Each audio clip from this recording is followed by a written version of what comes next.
Hello everyone, welcome to my channel science hub 9th and 10th। इससे पहले हम लोग चैप्टर नंबर 2 क्लास 9th का chapter number 2 is matter around us pure का question number 8 तक back exercise का कर चुके हैं। और आज हम लोग 9, 10 एंड 11 ये 3 क्वेश्चंस बचे हुए हैं, इनको क्लियर करके इस चैप्टर को फिनिश करने वाले हैं। बैक एक्सरसाइज ये है, ओके। इन बिटवीन क्वेश्चन जो भी है इंडेक्स क्वेश्चन वो सारे हो चुके हैं। अब हम लोग देख रहे हैं which of the following will show Tyndall effect. तो हम लोग जैसा कि पहले पढ़े हैं लेक्चर में कि टिंडल इफेक्ट कौन शो करता है, या तो कोलाइड शो करता है या सस्पेंशन शो करता है। सॉल्यूशन कभी भी प्योर सॉल्यूशन जो है वो टिंडल इफेक्ट शो नहीं करता है, क्योंकि उसके नैनोमीटर से भी 1 नैनोमीटर से भी छोटे होते हैं पार्टिकल जो है बीम ऑफ लाइट को स्कैटर नहीं करते हैं। टिंडल इफेक्ट शो करने के लिए क्या क्राइटेरिया है कि जब हम लोग कोई भी बीम ऑफ लाइट उससे पास करेंगे तो बीम ऑफ लाइट को पार्टिकल जो है उसका साइज इतना इनफ होना चाहिए कि वो बीम ऑफ लाइट को स्कैटर कर सके। जब वो स्कैटर करेगा बीम ऑफ लाइट को स्कैटर करके और पाथ ऑफ लाइट विजिबल होगा, मतलब हम लोग को लाइट का पाथ दिखेगा स्कैटर होने के बाद, तभी हम लोग बोलेंगे कि ये टिंडल इफेक्ट शो कर रहा है, ओके। तो साल्ट सॉल्यूशन क्या है? साल्ट सॉल्यूशन हमारा ट्रू सॉल्यूशन है, ओके। इसके पार्टिकल 1 नैनोमीटर से भी छोटे होते हैं, और ये जानते हैं हम लोग कि इसको हम लोग छोड़ भी देंगे अनडिस्टर्ब्ड तो कुछ भी पार्टिकल का साइज इतना छोटा होता है कि ये सेटल डाउन भी नहीं होता है, और ना इसको फिल्टर कर सकते हैं और ना ही ये बीम ऑफ लाइट को स्कैटर करता है। तो ये हमारा क्या होगा? Do not show.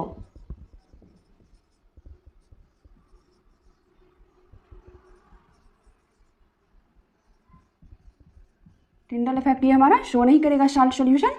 उसके बाद क्या है? मिल्क है। हम लोग मिल्क और शॉप का सॉल्यूशन, ये सब स्टार्च का सॉल्यूशन, मिल्क का और शॉप का सॉल्यूशन, ये सारे हम लोग पढ़े थे किसमें? कोलाइड में। तो कोलाइड टिंडल इफेक्ट शो करता है, ओके। तो ये हमारा क्या है? कोलाइड है, इसीलिए ये क्या करेगा? टिंडल इफेक्ट शो करेगा।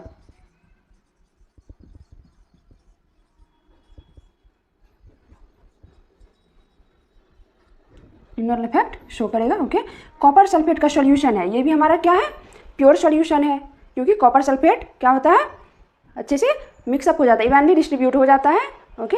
इसका कुछ भी पार्टिकल हम लोग नहीं देख सकते हैं और ना ही सेटल डाउन होता है, और इसके पार्टिकल इतने छोटे होते हैं कि ये बीम ऑफ लाइट को स्कैटर भी नहीं करते हैं। तो स्कैटर नहीं करेगा तो उसका लाइट का पाथ भी नहीं विजिबल होगा, और पाथ ऑफ लाइट विजिबल नहीं होगा, इसका मतलब टिंडल इफेक्ट शो नहीं कर रहा, ओके। कॉपर सल्फेट सॉल्यूशन ये क्या है हमारा?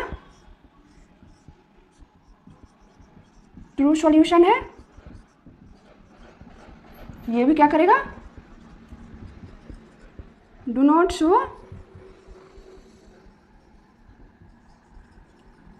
टिंडल इफेक्ट शो नहीं करेगा। उसके बाद है हमारा स्टार्च सॉल्यूशन। ये स्टार्च सॉल्यूशन और शॉप का जो सॉल्यूशन होता है, शॉप वाला वाटर झाग, ये भी हमारा टिंडल इफेक्ट शो करता है, क्योंकि ये कोलाइड का एग्जाम्पल है। मिल्क भी कोलाइड का एग्जाम्पल है। तो हमारा कोलाइड और सस्पेंशन जो भी होता है ना, वो टिंडल इफेक्ट शो करेगा। तो ये भी हमारा कोलाइड है,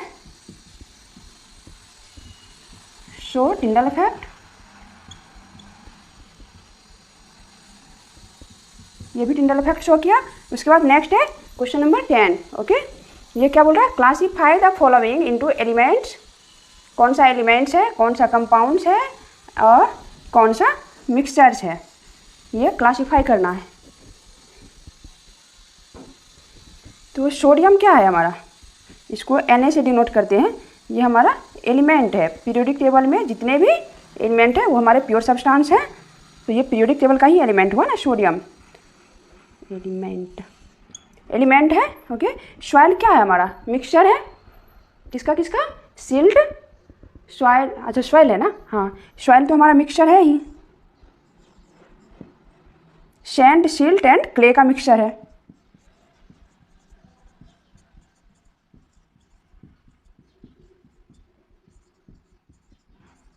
sand, silt and clay, mixture of sand, silt and clay. उसके बाद है शुगर सॉल्यूशन। शुगर सॉल्यूशन हमारा क्या है? मिक्सचर है, ओके। इसको हम सॉल्यूशन भी बोल सकते हैं, ट्रू सॉल्यूशन, क्योंकि होमोजेनियस मिक्सचर है। ये हमारा मिक्सचर है, क्योंकि वाटर में शुगर को घोलते हैं तो वो मिक्सचर ही बनेगा ना, प्योर तो रहेगा नहीं। उसके बाद है सिल्वर। ये हमारा पीरियोडिक टेबल में एजी के नाम से, अर्जेंटम के नाम से पाया जाता है, एलिमेंट है। ओके, तो इसको भी लिखेंगे हम लोग एलिमेंट। उसके बाद है कैल्शियम कार्बोनेट, ये क्या है, कंपाउंड है। इसको CaCO3, ये इसका केमिकल फॉर्मूला हुआ। ये क्या हमारा कंपाउंड है। ओके, टीन, टीन को पीरियोडिक टेबल में SN से डिनोट करते हैं, एस्टेनस। तो ये हमारा क्या हो गया, एलिमेंट हो गया।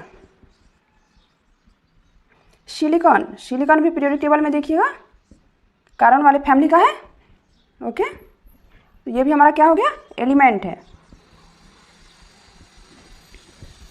अब इससे ज़्यादा बोर्ड पे आ नहीं पाएगा, क्वेश्चन नंबर 10 में और भी है, इसके बाद हम लोग उसको डिस्कस करते हैं।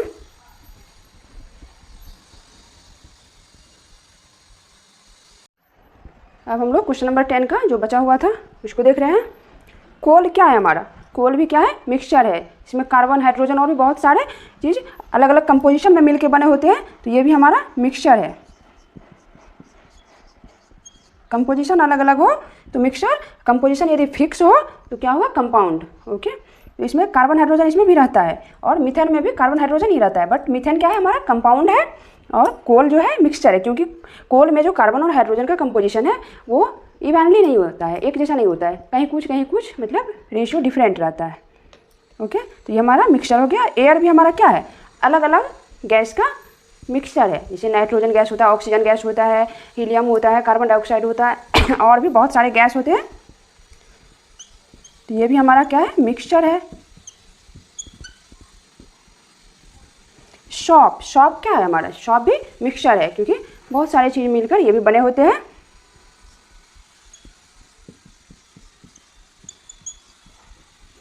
शॉप भी हमारा मिक्सचर हो गया। अब आ गए हम लोग मीथेन पे। मीथेन होता है CH4, 1 कार्बन एंड 4 हाइड्रोजन मिलकर मीथेन बनता है। और इसमें एक वैलेंसी फ्री करेंगे, यानी कि एक हाइड्रोजन हटा के, और वैलेंसी फ्री करने का मतलब हुआ कि किसी एक से जुड़ सकता है, एक साइड से किसी भी दूसरे चीज़ों से जुड़ सकता है। एक हाइड्रोजन हट जाएगा, किसी और से ये बॉन्ड बना लेगा, मतलब इसको हम ऐसे वैलेंसी फ्री और CH3 लिखते हैं। तो ये हमारा मीथेन हो गया, ये मिथाइल हो गया, और ये मीथेन हो गया। CH4 मीथेन और CH3 एक वैलेंसी फ्री, तो वो मिथाइल हो गया। ओके, तो मीथेन हो गया हमारा क्या, कंपाउंड। कार्बन डाइऑक्साइड, ये क्या होता है, CO2, ये भी हमारा क्या है, कंपाउंड, क्योंकि कंपोजिशन फिक्स है, एक कार्बन और 2 ऑक्सीजन रहेगा, तभी इसको हम लोग कार्बन डाइऑक्साइड बोलेंगे। तो ये भी हमारा क्या हो गया, कंपाउंड हो गया। उसके बाद आ गया ब्लड। ब्लड में क्या होता है, प्लाज्मा होता है और फॉर्म्ड एलिमेंट होता है, इन सब चीज़ों से मिलके बना होता है। तो ये हमारा क्या हो गया, मिक्सचर हो गया।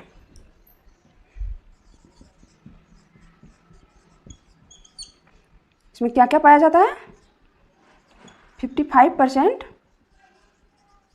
प्लाज्मा, या इसको हम लोग फ्लूइड पार्ट भी बोलते हैं। फ्लूइड पार्ट 55% होता है ब्लड में, और 45% क्या होता है हमारा, फॉर्म्ड एलिमेंट। आगे ये सब क्लियर हो जाएगा, फॉर्म्ड एलिमेंट क्या होता है। ओके, इसके बाद हम लोग लास्ट क्वेश्चन 11 नंबर देखेंगे। ओके, अब हम लोग देखते हैं क्वेश्चन नंबर 11। ओके, इसमें क्या बोल रहा है, which of the following are chemical changes. Chemical change कौन सा है इनमें से, तो फर्स्ट है ए नंबर में, growth of a plant. Plant का ग्रोथ किस चीज़ पे डिपेंड करता है, फोटोसिंथेसिस पे, और फोटोसिंथेसिस में क्या होता है, केमिकल रिएक्शन होता है। तो केमिकल रिएक्शन से जो भी इसको फूड मिलता है उसी से इसका ग्रोथ होता है। और ग्रोथ एक बार हो गया प्लांट का तो दोबारा ये, ऐसा नहीं है कि एक बार लंबा हो गया फिर छोटा हो जाएगा, तो इरिवर्सिबल होता है केमिकल चेंज। ओके, तो ये हमारा क्या हो गया, केमिकल चेंज हो गया।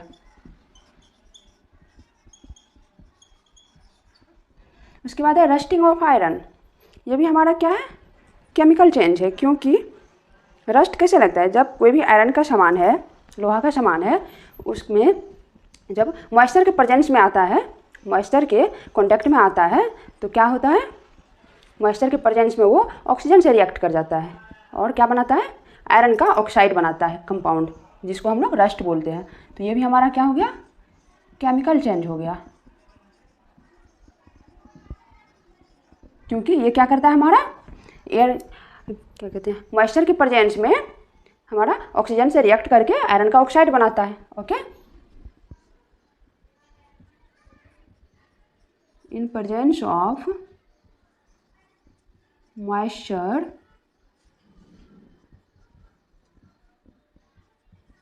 Iron react with oxygen and form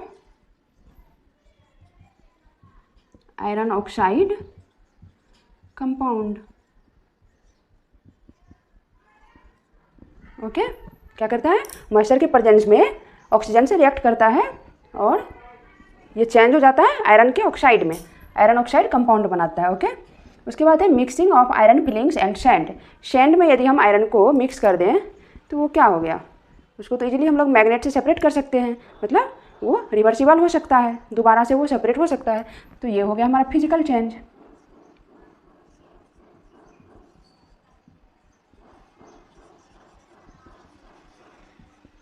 physical change हो गया। ओके,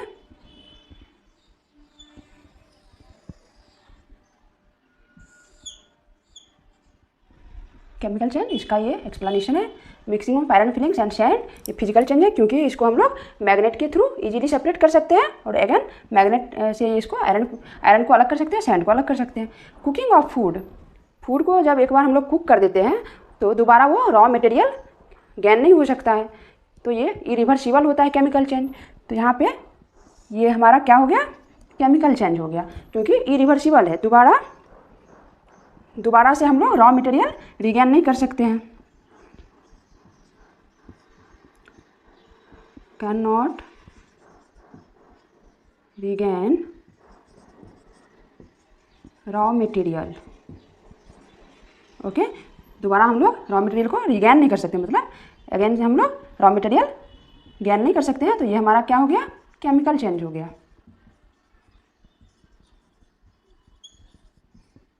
केमिकल चेंज हो गया। ओके, डाइजेशन ऑफ फूड, एक बार जब सकते हैं मैक्रोमॉलिक्यूल को माइक्रोमॉलिक्यूल में यदि तोड़ दे तो हम लोग क्या बोलेंगे कि दोबारा हम लोग फूड को रिगेन नहीं कर सकते हैं। एक बार ब्रेकडाउन हो गया फूड का सिंपलर कंपाउंड में, सिंपलर सब्सटेंस में, तो दोबारा हम लोग इसको रिगेन नहीं कर सकते हैं ना। तो सेम एक्सप्लेनेशन होगा इसका भी, तो ये भी हमारा क्या हो जाएगा, केमिकल चेंज हो जाएगा। क्योंकि एक बार फूड का डाइजेशन हो गया तो दोबारा हम लोग फूड अगेन हम लोग स्टमक से निकाल तो नहीं सकते हैं ना फूड के रूप में, वो तो डाइजेस्ट हो गया रहता है। तो डाइजेशन ऑफ फूड भी हमारा केमिकल चेंज है।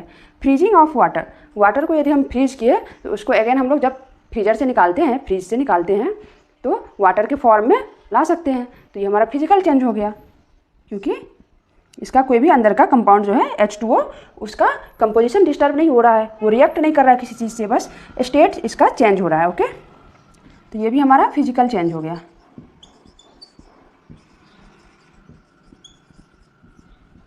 क्योंकि इसका जो कंपोजिशन है ना, कंपाउंड H2O ही रह रहा है, कुछ भी चेंज नहीं आ रहा है, केमिकल चेंज नहीं हो रहा है, इसमें फिजिकल चेंज हो रहा है क्योंकि इसका ओनली स्टेट चेंज हो रहा है, लिक्विड से सॉल्ट में जा रहा है। उसको अगेन हम लोग लिक्विड में ला सकते हैं टेम्परेचर इंक्रीज करके। Burning of a candle, candle जब एक बार बर्न हो जाता है तो वो रिगेन नहीं हो सकता है। ओके, तो ये भी हमारा क्या हो गया, केमिकल चेंज हो गया।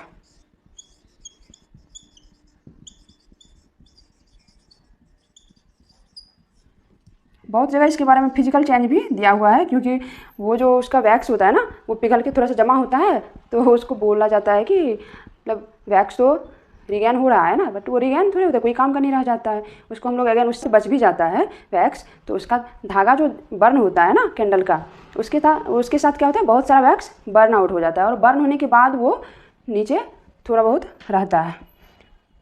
तो मेनली ये क्या है, केमिकल चेंज ही है क्योंकि बर्न हो जाता है तो अगेन उसका धागा कहाँ से आएगा, धागा दूसरा हम डालेंगे तभी, धागा तो रिगेन नहीं हो सकता है ना। तो इसमें अब फिजिकल और केमिकल दोनों चेंज दिया हुआ है बहुत जगह, बट मेनली केमिकल चेंज भी बोल देंगे तो काम चल जाएगा। Okay, bye bye, see you in the next class. अब हम लोग चैप्टर नंबर 3 स्टार्ट करेंगे। चैप्टर है atoms and molecules, chapter number 3 atoms and molecules, class 9 का। Okay, bye bye. यदि मेरा एक्सप्लेनेशन अच्छा लगे तो आप लोग लाइक और शेयर करें वीडियो को और चैनल को सब्सक्राइब करें। Bye bye, see you in the next class with new chapter.